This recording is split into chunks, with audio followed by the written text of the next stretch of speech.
The smell hits first, antiseptic and floor wax, that particular hospital perfume that never quite masks what lies underneath. Natalie Hayes moves through Sacred Heart's corridors like water finding the lowest point, her white scrubs already coffee-stained at the left pocket, her badge clipped to a lanyard she's worn for 3 years without anyone learning her first name. The fluorescent lights hum their constant electrical prayer. She carries a patient chart toward the ICU, her scarred knuckles visible when she sets the clipboard down at the nurse's station, and Dr. Caldwell passes without breaking stride, his Italian shoes clicking a rhythm against the tile that says money, that says authority, that says he has never once questioned his own importance. The Ranger arrives at 11:13 a.m. on a Tuesday in October. The gurney wheels squeak down the corridor before she even sees him. That sound pulls her attention from the medication dispensary like a hook through bone. She turns. Just turns. There's a man on the gurney, his torso a geography of scars and embedded shrapnel, his face pale beneath the fluorescent lights, his left leg ending just below the knee. The chart reads Army Ranger, disabled veteran, Tikrit incident, complex shrapnel embedment, multiple prior refusals for surgical intervention. She reads those words and her hand stops moving. The medication vial sits suspended in her grip for exactly 3 seconds before she continues, but those 3 seconds contain a lifetime. His name is on the chart. She doesn't need to see it to know his name. She approaches the room slowly, professionally, the way a nurse approaches a patient on her 3rd shift of an impossible week. His eyes are closed. His breathing is shallow, each exhale a small concession to pain. There's a woman sitting beside his bed, his daughter. The chart says, emergency contact, authorized decision maker, and she looks up with eyes that have already done too much hoping.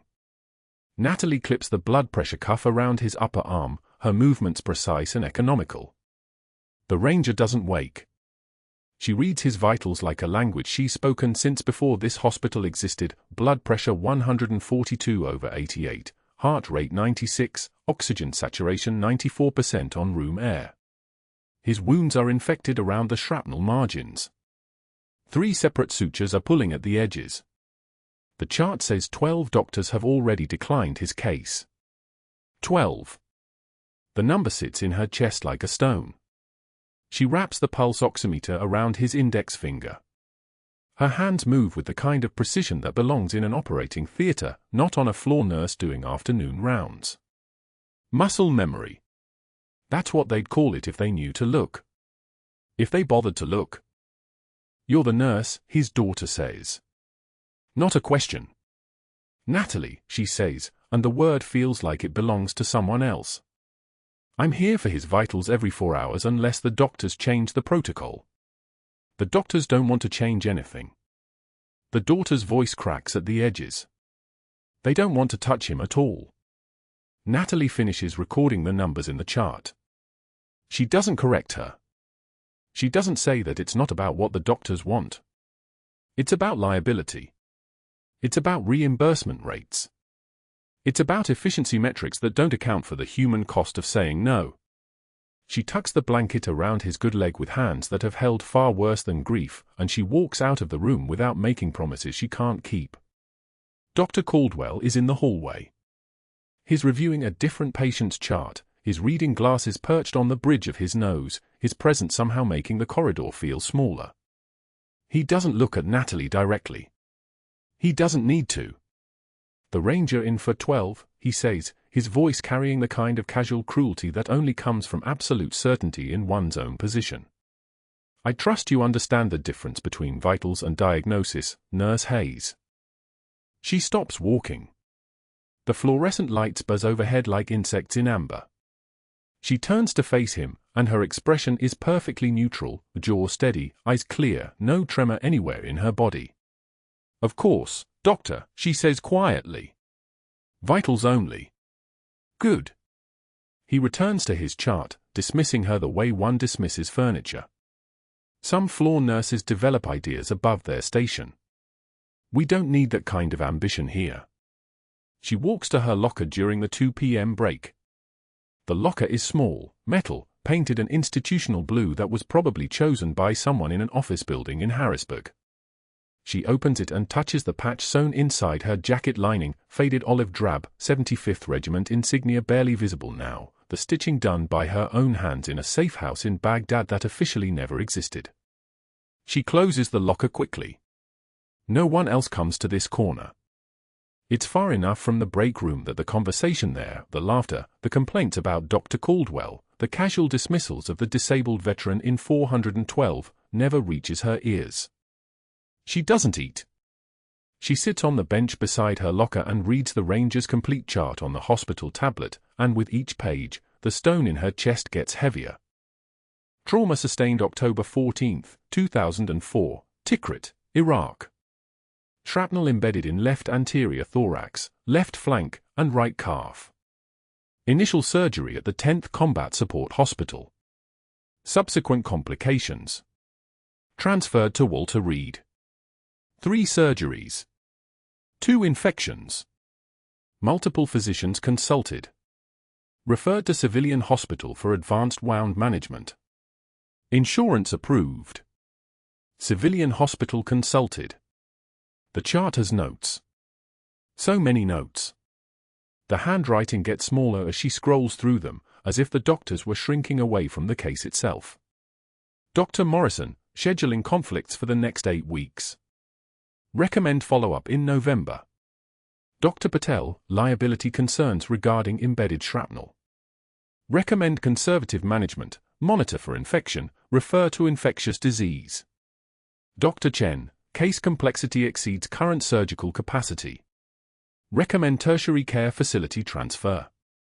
12 doctors. Their refusals are documented in careful medical language that means no without ever saying it. The stone in her chest has become something else now. It's becoming weight. It's becoming pressure. It's becoming the kind of gravity that pulls you down into places you've already been and promised never to return to. She knows why they're refusing. The insurance code attached to his case has a note, complex shrapnel extraction, multiple prior procedures, high infection risk. That code means low reimbursement. That code means liability. That code means a case like this, a veteran with wounds that won't heal cleanly, injuries that came from serving his country, costs money instead of making it. Sacred Heart has metrics. Dr. Caldwell oversees those metrics. The hospital's efficiency rating depends on them. She closes the tablet and returns it to the nurse's station. The clock reads 2:13 p.m. The PA system crackles with an overhead page for cardiology. A nurse she's never spoken to walks past and rises slightly when she sees Natalie, as if proximity might be contagious, then continues on. This happens most days now. She stopped being invisible 3 years ago and started being actively avoided.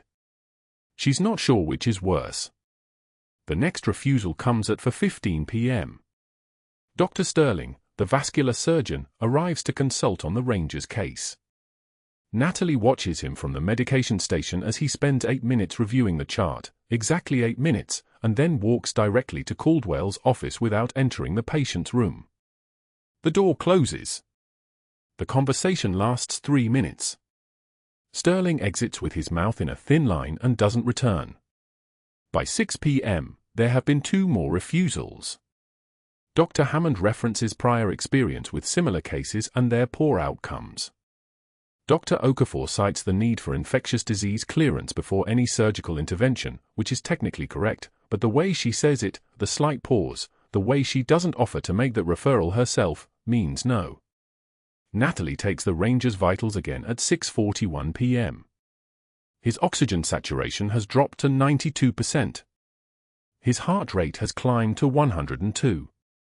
The infection is progressing. She documents everything in the chart with the precise, clinical language that her training demands, the language that keeps feelings out of medical record. She notices his daughter has fallen asleep in the chair beside his bed, her head tilted at an angle that will give her a sore neck, her hands curled around a coffee cup that went cold hours ago. The Ranger is awake now. His eyes open when Natalie adjusts his full line. For a moment, just a moment, he looks directly at her, and his eyes carry the particular exhaustion of a man who has already survived the unsurvivable and is now facing the possibility of not surviving that. "They're not going to help," he says. His voice sounds like gravel. 12 so far. 12. She hears the number and feels it land. She's not supposed to respond. She's supposed to maintain professional distance. She's supposed to remember that Dr. Caldwell was very clear about the difference between vitals and diagnosis, between floor nursing and ambition. "I'll make sure your vitals are monitored," she says quietly, and the words feel like surrender. "I know you will," the ranger says, and closes his eyes. She leaves the room and walks the corridor toward the supply closet, the one in the far corner where no one ever goes, where the old equipment gets stored before disposal. The fluorescent lights buzz their insect song. Rain hammers the windows outside, real rain, the kind that comes in October with the weight of cold that promises winter. The stone in her chest has become something with sharp edges now. Something with teeth. Something she spent 5 years learning not to recognize in herself. She stands in front of her locker in the break room and touches the patch through the fabric of her jacket. 75th Regiment. The unit patch of the man lying in room 412, the man whose commanding officer she once knew, the man who, according to the chart, according to the history section she read in careful military language, was the one who carried Jim out when everything went wrong in Tikrit. The man who carried her husband's body back to the extraction point under fire while she was 100 miles away in a safe house that was never supposed to exist, doing work that was never supposed to happen, protecting assets that no one was ever supposed to know about. The irony is so perfectly cruel that it almost has the shape of a joke. Almost. She closes her locker. Her shift ends at 11 p.m. By then, she knows, there will be more refusals. There are always more refusals. The chart will grow thicker with the careful handwriting of doctors who will not touch this man's wounds, will not risk their metrics, will not compromise the efficiency rating that determines their bonuses and their standing and their place at the top of the institutional hierarchy. She has 12 hours left of her shift. 12 hours to watch a man die in increments, to record his declining vitals in medical language that keeps her hands clean, to maintain professional distance and remember her place. She doesn't know yet what happens at midnight. She doesn't know yet what her hands will do when they stop being bound by the rules that keep her invisible. She doesn't know that this particular stone in her chest, the one with teeth and sharp edges, is about to become something far more dangerous than grief. She returns to the ICU for her evening rounds, her scarred hands moving with the precision of someone who has been trained for moments exactly like this, and she reads the chart one more time, watching the number climb toward something that looks a lot like a line being crossed. The chart grew heavier with each passing hour, though it weighed nothing at all. Natalie read the entries on her second shift, Dr. Morrison's notation at 0840, complex surgical profile. Recommend palliative care consultation. At 11:05, Dr. Patel, liability exposure unacceptable given reimbursement constraints. By evening, Dr. Chen had scrawled across an entire page, shrapnel migration too unpredictable for OR scheduling. Not a surgical candidate at this time. She stood at the nurse's station with the chart against her chest, counting. 1, 2, 3. For rejections before the sun set on day 2. On day 3, they came like a cascade of closed doors. Dr. Vasquez at 0715. Dr. Huang at 0930. Dr. Sterling by noon. 7 rejections now, each one a small blade slipped between her ribs. She'd stopped counting at 9 physicians in 3 days, each one finding a reason the ranger wasn't worth their time, their risk, their surgical schedule. The notes read like a symphony of indifference, poor prognosis unlikely to improve quality of life. Experimental approach to shrapnel extraction. Patient unlikely to be a good candidate for elective intervention. Not a single note said what they all meant: he wasn't profitable. He was disabled. He was complicated. He was the kind of case that made metrics look bad. Natalie stood outside the ranger's room on the afternoon of day 3, watching his daughter hold his hand through the bed rail. The girl, she couldn't have been more than 23, had streaks of dried tears on her face, fresh ones still wet on her cheeks. The ranger's eyes were closed, his breathing shallow, his left side immobilized beneath gauze that covered the entry wounds where shrapnel had torn through him in a street outside Fallujah. Natalie had read the intake: multiple penetrating abdominal and thoracic wounds. Estimated 17 fragments remaining. Migration risk, severe. Cardiac tamponade possible within 48 to 72 hours if left untreated. The chart said he was dying. The chart said nobody wanted to stop it. She walked into the room because the look on that girl's face made something inside her crack like old concrete. The shrapnel migration could cause cardiac tamponade within 48 hours, Natalie said quietly, speaking to the ranger but aware of every word registering in his daughter's expression. Someone needs to address this. The cardiothoracic team, Dr. Caldwell, appeared in the doorway as if summoned by the mention of his name. His white coat was immaculate. His tie was silk. His smile was the kind you saw in dental commercials. He turned toward her, and Natalie watched his face arrange itself into the expression a man makes when he's about to perform a small act of violence. "Nurse Hayes." His voice carried across the small room like a tank idling in a garage, low, heavy, impossible to ignore.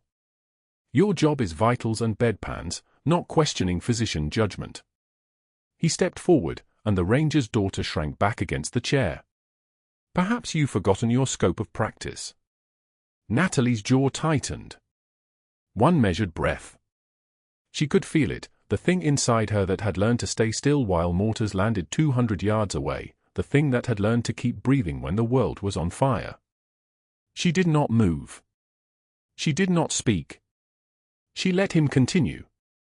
"Bedpan Betty here thinks 3 years of floor work makes her a surgeon." He laughed, a small, sharp sound like glass breaking underwater. The daughter's tear-streaked face turned toward Natalie, and in that moment, something fundamental shifted. Natalie met Dr. Caldwell's eyes. Not a flinch. Not a tremor. Just the terrifying calm of someone who had already survived worse. "That ranger was my son's commanding officer in Tikrit, Doctor." Her voice came out quiet, level, each word placed like a loaded round. "The man who carried him out under fire." The room went dead silent. The heart monitor beeped once. Twice. Then again. Dr. Caldwell's smile never wavered. That was the moment Natalie understood he wasn't just arrogant, he was dangerous. Because a man whose smile doesn't crack when you mention your dead son isn't afraid of anything you can do to him. He was already winning. "Then you're emotionally compromised," Caldwell said, "which makes this even more inappropriate." He turned to leave, then paused at the door. "Keep your personal history out of my patient rooms, Nurse Hayes." He didn't raise his voice. He didn't need to. He owned the room the way a predator owns the space between itself and prey. The next morning, Natalie arrived for her 0700 shift and walked past the disciplinary board in the hallway. Her name was there in black marker. Hayes, N, written warning. Overstepping scope of practice. Inappropriate challenge to physician authority. She stood reading it for 14 seconds. Long enough for 3 different staff members to pass, read it, and turn to look at her with the specific expression people reserve for those who have made a mistake too large to forgive. She'd seen that look before. She'd worn it herself, once, when an interpreter she'd trained had been compromised and pulled out of the field. The look that meant, "You're radioactive now. Don't sit near us. Don't ask us for help. The contamination might spread." She entered the break room at 0745. For nurses sat at the far table, people she'd worked with for nearly 3 years, people whose kids she'd asked about, people she'd covered extra shifts for without complaint. She pulled out a chair at the corner table and sat down. Within 40 seconds, all 4 of them rose with their coffee cups. They didn't speak. They didn't make eye contact. They simply walked to another table with the coordinated precision of a school of fish moving away from something they sensed as predator. She watched them go, her hands folded on the table in front of her, and felt the weight of 12 rejections crystallize into something sharper. They weren't just refusing the ranger. They were refusing her. Dr. Caldwell found her in the corridor at 1847 hours. He stopped directly in front of her, close enough that she could smell his cologne, something expensive, something that smelled like money and confidence. "Night shift reassignment, effective immediately," he said. "You're also restricted from ICU access. We need team players, not heroes." He paused, and she watched his eyes search her face for cracks. "Enjoy the graveyard, Betty." She didn't respond. She didn't need to. She simply stepped aside to let him pass, and as he walked past her shoulder, she felt something settle into place, the terrible, crystalline clarity of someone with nothing left to lose. A security badge reader was installed on the ICU door by 1900 hours. She watched the contractor mount it, watched the technician enter the access codes. When the doors locked at 2100 hours, she was on the medical floor 2 corridors away, restocking supply carts, her badge already flagged in the system as restricted. The ICU was off limits now. The ranger was unreachable. The case was sealed. She worked the graveyard shift in a kind of meditation, moving through hallways lit by fluorescent lights that hummed like trapped insects, checking on patients who slept the sleep of those whose bodies were not slowly failing them. The night shift at Sacred Heart was a different world, fewer doctors, fewer administrators, fewer eyes watching to make sure you understood your place. She preferred it immediately. The silence suited her. The work required only precision and care, both of which she still had in abundance. What she didn't have anymore was any reason to be careful about who she was. At 0237 hours on her third night shift, the ICU alarms began to scream. The supply cart squeaked under her hands, bottles of saline, gauze packs, syringes organized by size. Natalie restocked the medical floor's medication station at 0204 hours, her security badge still showing the new restriction, medical floor access only. The ICU doors remained 40 feet down the corridor, behind a badge reader that no longer recognized her. She'd memorized the exact distance on her first restricted shift. Counted the steps. 42 from the station to the locked threshold. She didn't let herself look toward those doors anymore. The night shift hummed with its own rhythm, ventilators breathing for patients who couldn't, monitors beeping their steady counting, fluorescent lights casting that particular shade of green that only existed in hospitals after midnight. The smell was always the same, antiseptic, and underneath it, the faint metallic edge of human bodies struggling. She'd learned long ago that smell was information. Pain is data. Vitals are stories. But stories didn't matter if nobody listened. Natalie refilled the crash cart on the medical floor. Her movements were automatic, precise. Ambu bag clipped to the frame. Laryngoscope blades checked, sizes 1, 2, 3. Airway adjuncts. Medication vials arranged in order of use, epinephrine, atropine, amiodarone. Her hands knew this choreography without her mind being present. Which was good. Her mind had nowhere useful to go. 17 hours ago, she'd watched Jim's commanding officer lie in bed 3 floors down, chest heaving, blood pooling under his surgical dressings. No one was helping him. Caldwell had made sure of that. Caldwell had made sure everyone knew that Natalie was the problem. The intercom crackled at 0237 hours. Code blue. ICU. Bed 7. The voice was flat, training override. Then, I need respiratory. I need, static swallowed the rest. Natalie's hands stopped moving. Bed 7 was the ranger's bed. She knew it like a map burned into memory. Alarms began at 0238 hours, not the steady rhythm of routine monitoring but the shriek of emergency protocols. The ICU alarm went from warning to panic in seconds, that high-pitched scream that bypassed rational thought and went straight to the nervous system's oldest part. Danger. Danger now. The kind of sound that predators made you familiar with when they were close. She was already moving toward the security reader before conscious thought caught up. The badge hung on her neck still, it was her badge, her name on it, except the permissions had been rewritten. She swiped. The reader light blinked red. Access denied. The lock stayed engaged. In the ICU 42 steps away, the monitor was screaming. Dr. Caldwell's voice came through the intercom, the on-call resident, panicked, tension pneumothorax developing. His oxygen is dropping. I don't, the resident's voice cracked. What do I do? Natalie could see it as clearly as if she were standing over the bed. Pressure building in the chest cavity. The lung collapsing. The air being forced where air should never be, compressing everything toward the right side of the thorax like a fist closing. Oxygen saturation dropping, dropping, dropping. The kind of death that happened in minutes. The kind of death she'd seen in Tikrit when a young Marine's chest took shrapnel and nobody had the right equipment or the knowledge. Get Dr. Caldwell, another voice called. Get anyone who can. She was running. The badge reader. Red light.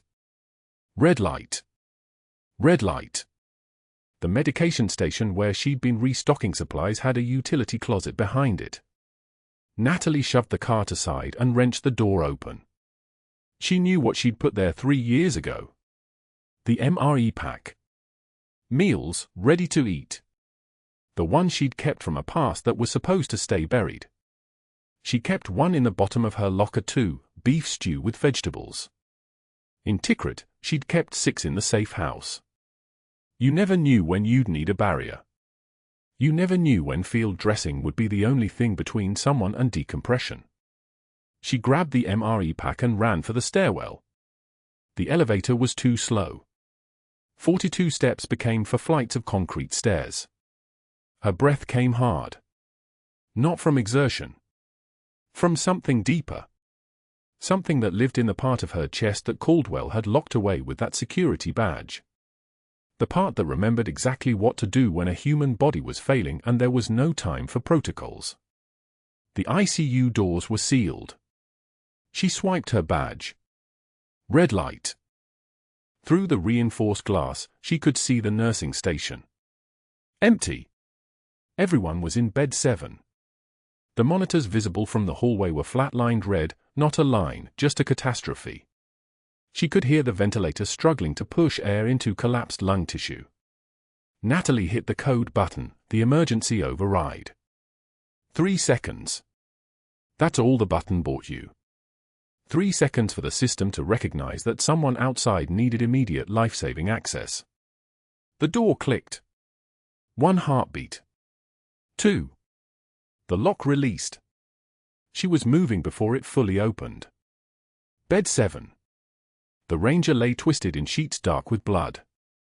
The on-call resident, Dr. Marcus Chen, stood frozen with a needle in his hand, a 14-gauge angiocath for needle decompression, but his hands weren't moving. His face was the color of old gauze. Behind him, a respiratory tech pumped the ambu bag manually, each compression getting harder as the bag became more difficult to compress. That was the pneumothorax doing its work. That was a human being closing in on itself. Step back, Natalie said. Her voice wasn't loud. It wasn't a question. Dr. Chen turned. You're not, you can't be. Natalie was already moving. She tore open the MRE pack. Inside, the waterproof wrapper. She'd kept them sealed since Tikrit. Never used. Never hoped to need them. She'd kept them the way people keep insurance policies against catastrophe. You don't want to use them, but they're there. The ranger's chest showed the entrance wound, shrapnel from some improvised explosive device, scarred tissue and red infection around old trauma. The pneumothorax was secondary, pressure building from a compromised pleural space. She could hear it in the struggle of his breath, see it in the way his chest moved wrong, asymmetrical. She positioned the wrapper over his chest wall, second intercostal space, midclavicular line. Standard procedure. Except she was working with trauma dressing instead of proper adhesive seals. She was working with her hands that remembered every safe house night in Tikrit, every corpsman lesson, every moment when knowledge meant the difference between someone going home or not. The wrapper sealed. She pressed hard. The ambu bag suddenly got easier. The ventilator's pressure dropped. The respiratory tech's arms could move again. Keep ventilating. Don't stop, Natalie said. She was already checking the monitor. Oxygen saturation climbing. 68, 72, 79, the numbers ticking upward like a countdown, finally going the right direction. What are you? Dr. Chen started. Code runner. Who's running this code? Natalie's voice had changed. It wasn't a question that needed his answer. It was a command being issued by someone his brain was registering as authority, even if his eyes hadn't caught up to it yet. I was, but I don't. You're not running it anymore. Get the crash cart. Get 2 large bore 4 started. He's lost blood pressure and this seal is temporary. She didn't look at him. She was watching the monitor. O2 sat at 84 now. The ranger's chest rising and falling with something close to normal rhythm. The trapped air was still there, but now the pressure was manageable. Now the body had time. Respiratory, keep your ventilation at 18 breaths per minute. Don't exceed that or you'll increase the pneumothorax. The room moved like it suddenly remembered how to function. The respiratory tech nodded. Dr. Chen was already reaching for supplies. A nurse appeared in the doorway, took in the scene, and moved into crisis protocol without comment. Natalie's hands were trembling. Not from fear. From the restraint of holding back everything that 5 years of being invisible had pushed down. Her hands were shaking the way a dam shakes when the pressure gets too close to critical. The ranger's eyes were open. Barely. His hand moved, reaching weakly. She took his fingers, let them rest against the MRE wrapper she'd used to keep him alive. His oxygen saturation showed 88 now. Climbing. Stabilizing. He's stable, the respiratory tech said. SATS R91. But that was when the door slammed open. Dr. Caldwell stood in the entrance. He was still in scrubs from his home, his hair not arranged the way he kept it during daylight hours. His eyes found her standing over the ranger's bed, hand still on the improvised chest seal, and something in his face went very still. Very cold. Like a hunter who'd just caught movement in the peripheral. Security, Caldwell said into his phone, not taking his eyes off her. I need security in the ICU. Immediately. He paused. No. It's a personnel issue, not a safety issue. But I'll need documentation. Yes. Now. He stepped closer to the bed. His smile was perfectly controlled. Nurse Hayes, he said. The name was a weapon. You just committed multiple violations. Unauthorized ICU access. Practicing medicine without a license. Performing an emergency procedure outside your scope. And you did it while on disciplinary restriction. He gestured to the wrapper on the ranger's chest. Remove that immediately. No, Natalie said. The room went so quiet you could hear the fluorescent lights hum. I'm sorry, what did you? I said no. The seal is holding pressure. The patient is stabilizing. You want me to remove it, you do it yourself. But you'll explain to the State Medical Board why the Army Ranger you and 11 other physicians refused to treat stop breathing on your watch because you were too concerned with scope of practice violations to understand basic trauma protocol. She finally turned to face him. That seal is the only thing keeping him alive right now. So. You want it off, doctor, you take it off. I'm very interested in seeing you explain the decision. Dr. Caldwell's smile didn't falter. But his hand, the one holding the phone, had begun to shake. Security arrived in less than 3 minutes, 2 officers in the midnight shift uniform of exhaustion and compliance. Caldwell pointed, didn't speak, just pointed, and they moved toward her with the apologetic expressions of men who understood they were enforcing something they didn't fully understand. Natalie didn't resist. She stepped away from the ranger's bed. She set his hand gently on the mattress. His eyes tracked her movement, trying to say something without words. Keep the seal intact, she told the respiratory tech. He needs imaging.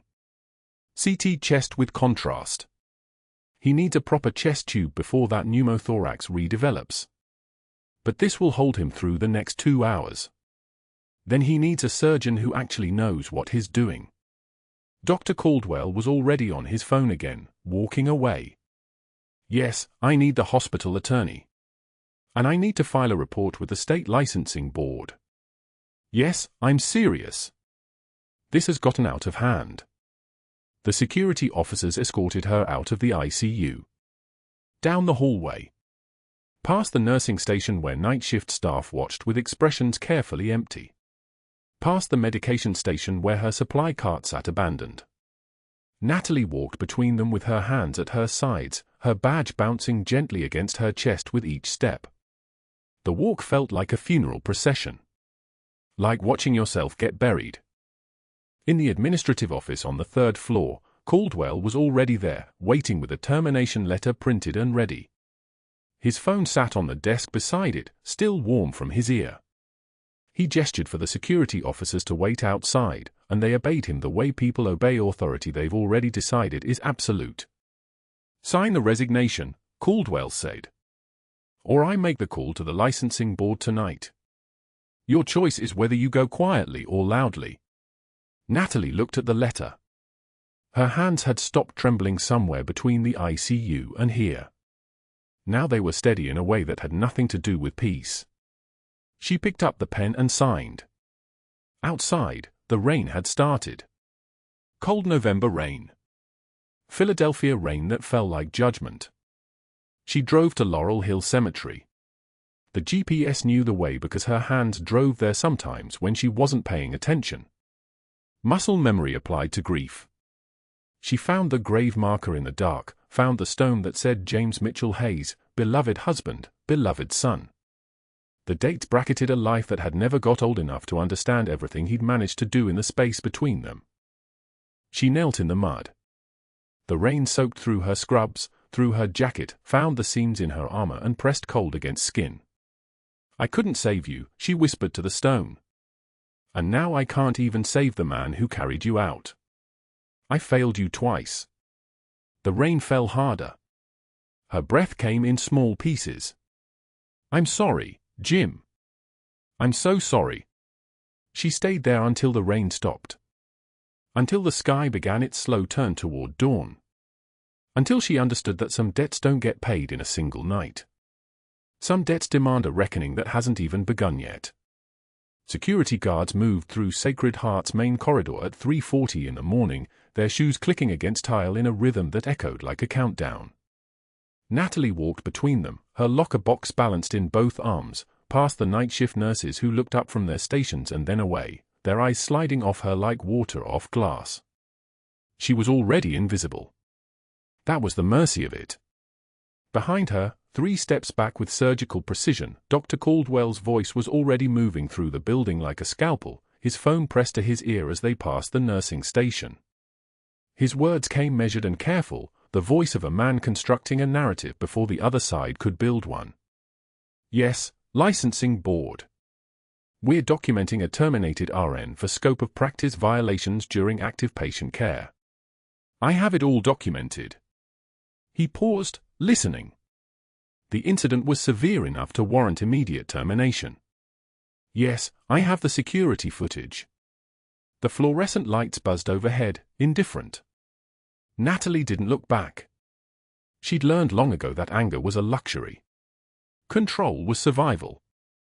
The glass doors of Sacred Heart opened onto Philadelphia's pre-dawn darkness, and the rain that had been threatening all night finally arrived, not falling, but hurling itself at the concrete like it had something to prove.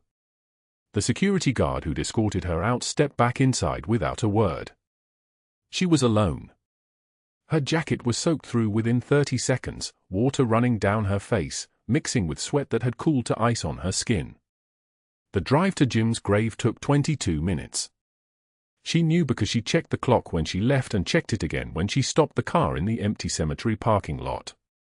22 minutes from the place that had just erased her to the place that had never stopped haunting her. The rain hammered the windshield like applause for a performance nobody was watching. Jim's grave marker was granite, cold and final, the kind of object that teaches you that some commitments don't expire. She stood in front of it for what might have been 10 minutes or might have been an hour, Time moved differently in graveyards, stretched and compressed like the rules of physics didn't apply. Her forehead pressed against the marble, and the words came out low, barely audible under the rain. I couldn't save you, and now I can't even save the man who tried to bring you back. I failed you twice.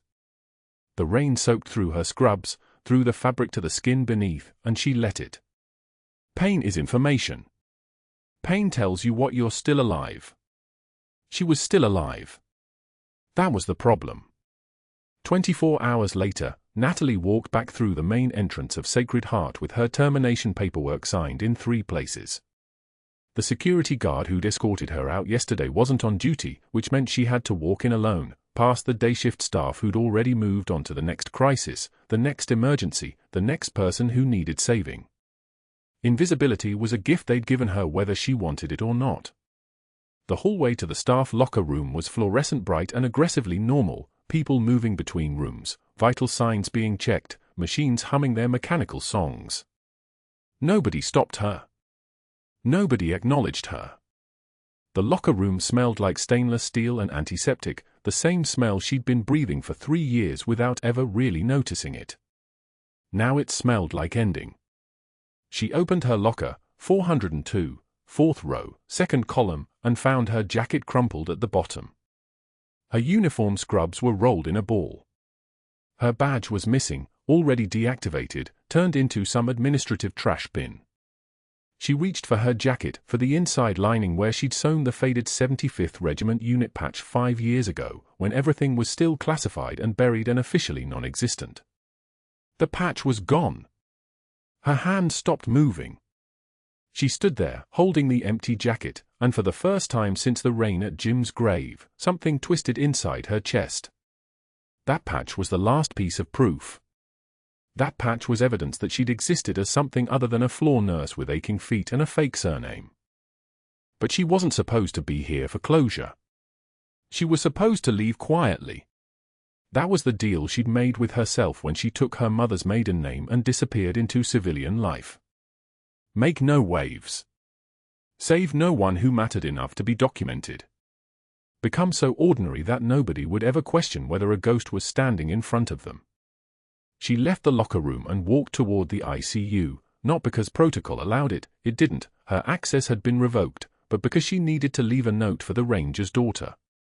Some small acknowledgement that she'd tried. That for one night, at least, she'd done what nurses were supposed to do.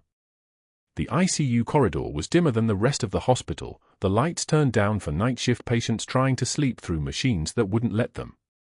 She moved past the nurse's station, past the monitors tracking hearts and oxygen and the fragile mathematics of staying alive, and approached room for 12. The door was partially closed. She was about to slip a note under it when she saw movement inside, someone sitting up.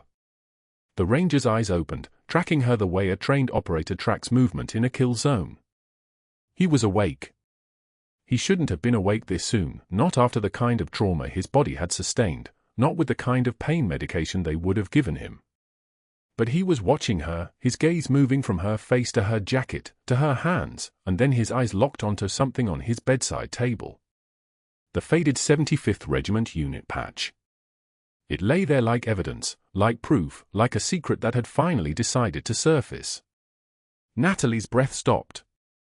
She understood, in that single moment, exactly what had happened. The patch had slipped from her jacket lining during the chest seal procedure, had fallen onto his bed or his chest, had survived the chaos of the code blue and been placed there, preserved, waiting. The ranger's hand moved, slow and shaking with the kind of weakness that came from blood loss and trauma, but certain. His grip, when it found her wrist, was gentle but absolute. He pulled her closer, his eyes locked onto hers with the kind of recognition that transcends 5 years and false names and everything she'd buried. One word came out, barely a whisper, but carrying the weight of an entire classified operation that was never supposed to be declassified, Phantom. Natalie's entire body went still. The room's air pressure seemed to change. His daughter stood from the chair beside his bed, her voice shaking as though she was seeing something impossible. "You're Major Hayes." The ranger's fingers trembled as he held up the unit patch, his voice cracking with something that looked like awe and something that looked like grief in equal measure. She ran the Tikrit safe house operation. Pulled my entire squad and 14 Iraqi interpreters out when command abandoned the mission. They told us Phantom was killed in action. Natalie took one measured breath. Her voice, when it came, was level and precise, the voice of someone who'd spent 5 years learning how to speak like a ghost. I was ordered to disappear after the operation was buried. Officially, I don't exist anymore. The military erased my records. The daughter's face transformed, her hand reaching out as though to touch Natalie's arm but not quite completing the gesture, as though the woman in front of her might vanish if touched. You saved my father twice. Footsteps moved fast in the hallway outside, multiple people, coordinated, purposeful. The sound of authority arriving. Natalie's jaw clenched. That was the thing about ghosts, they never stayed buried long enough. His whisper hit her like a defibrillator shock. Phantom. One word, 5 years of burial cracking open in the humid darkness of an ICU room. The ranger's eyes locked onto hers with the clarity of someone who'd finally surfaced from drowning. His hand reached for her wrist, trembling not from weakness but from recognition. Phantom. That was the name they'd called her in the safe house in Tikrit when the classified operation spiraled into chaos. That was the name on mission reports that officially never existed. That was the name only 14 people alive knew she carried. His daughter stepped forward, her voice shaking like someone walking on thin ice. You're Major Hayes. Not a question. A statement of fact being restored to the record after 5 years of erasure. She gripped the forestand. My father spent 6 months writing letters. 6 months filing FOIA requests. He called the Pentagon every single week, told them about the woman who saved his squad in the safe house when command abandoned us. Told them about the woman who carried him out under fire. He never stopped fighting to declassify your file. Never. And this morning they called. This morning they said yes. The hospital administrator stood in the doorway, his shoulders filling the frame like someone accustomed to authority. Beside him was a man in civilian clothes with the bearing of a predator at rest, hands that had seen combat, eyes that had witnessed things that couldn't be unseen. He held a tablet the way soldiers hold weapons. He didn't need to introduce himself. The Navy SEAL liaison opened the screen and his voice came out flat and precise. Major Natalie Hayes. Silver Star. He paused, let that sit. The room absorbed it like blood into gauze. Bronze Star with Valor. Another pause. The weight of each word accumulated in the silence. Purple Heart. Twice. The DoD declassified your entire operational file 1 hour ago because this man wouldn't stop fighting. Because he knew what you did in Tikrit. Because the truth matters more than the cover story. Dr. Caldwell stood in the corner, his surgical confidence evaporating like steam. His face drained to the color of old bone. His hands, the hands that had refused to treat the ranger, that had written the 12 documented refusals into the chart, began to shake. He opened his mouth. Closed it. The silence wasn't empty. It was crowded with the weight of his strategic cruelty, his calculated denials, his efficiency metrics that valued profit over a veteran's life. His attorney placed a hand on his shoulder, a warning. Don't speak. But Caldwell was past warnings. His voice came out thin and fractured. You don't understand. The metrics, the board seat, I was protecting. The SEAL liaison didn't let him finish. Step back, Doctor. It wasn't a request. It was a command. Caldwell stepped back. The ranger's daughter moved to her father's bedside, her hand finding his as he held the faded 75th Regiment unit patch that had fallen from Natalie's jacket. His fingers traced the worn edges like he was reading Braille.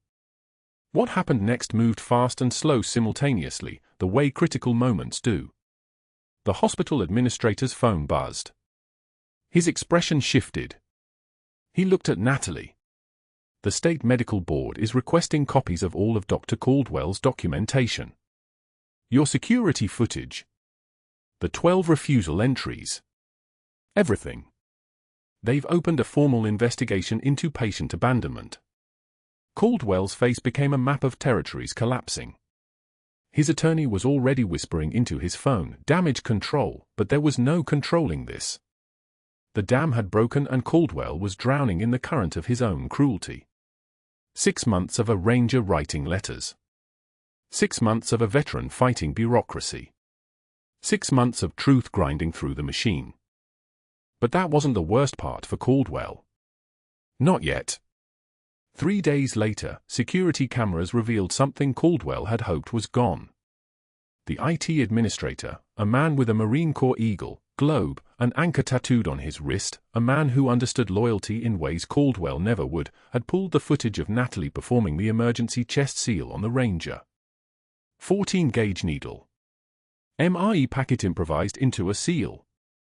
Her hands moving with precision that came from muscle memory 5 years old, from a safe house in Tikrit where the rules were written in blood. The IT administrator had saved every frame. He'd also saved the email trail. 3 separate deletion requests from Dr. Caldwell. 3 separate refusals from IT. All time-stamped. All forwarded to the state medical board along with a document that made Caldwell's strategy transparent. Efficiency metrics reports. The Ranger's surgery had been blocked because of complication targets. A man with survivable injuries had been left to deteriorate because of a spreadsheet.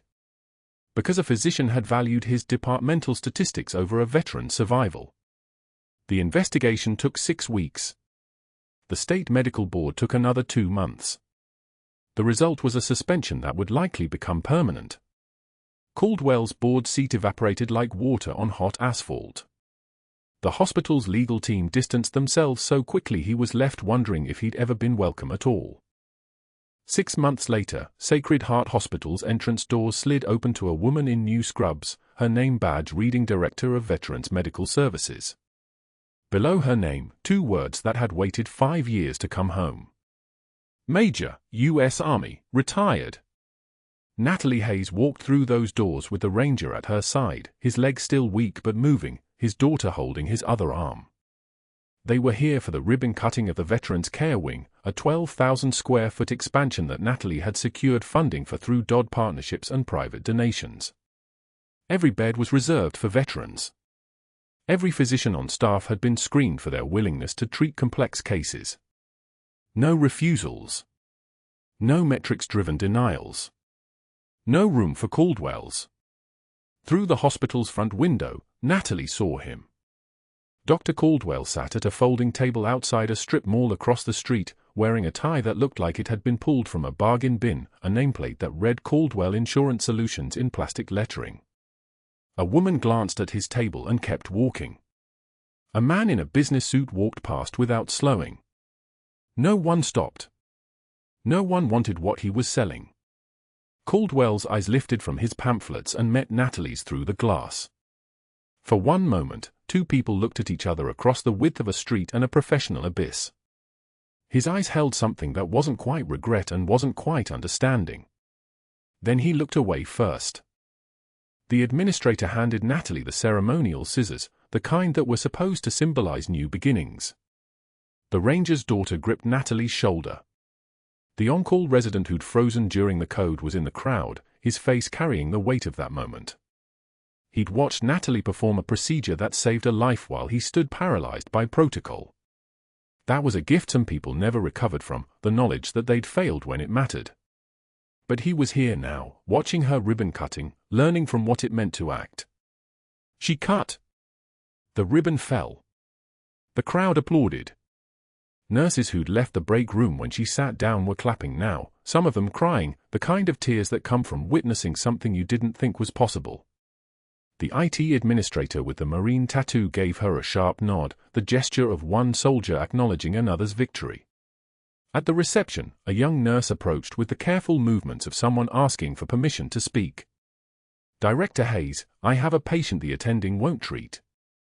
Complex case. The trauma surgeon says it's too complicated for the complications it might cause, and I think I know what to do, but... Natalie set down her glass. Show me the chart. As they walked toward the ICU, Natalie passed the wall where her Silver Star citation hung in its frame, the formal language describing the ticket operation in terms so vague they almost erased it. She paused. Her fingers touched the glass. Then she kept walking. The past was authorized now. It was real in ways it hadn't been for 5 years. But the present was what mattered. The present was a young nurse who could see what needed to be done and a system that might, finally, trust her to do it. The elevator doors opened to the ICU floor, and Natalie stepped through with the young nurse beside her. The elevator hummed as it climbed. Somewhere below them, Dr. Caldwell sat at his folding table, selling insurance policies to no one. Somewhere above them, a veteran waited to be treated. And in the space between those two realities, Natalie Hayes, Major, U.S. Army, retired, was finally home. The young nurse asked the question softly. How did you know what to do when everyone said no? Natalie watched the floor numbers climb. 4, 5, 6, her reflection ghosted in the elevator's polished steel doors, a woman who'd stopped being invisible. Power is not a title. Power is the ability to help. The doors opened. The ICU spread before them like a kingdom of second chances, fluorescent and humming, waiting for someone with the courage to act when others refused. She stepped into the light. Hit that like button if you appreciate the nurses and healthcare workers in your life. Drop a comment if you've ever worked in medicine or know someone who has. Subscribe and let's see what happens next.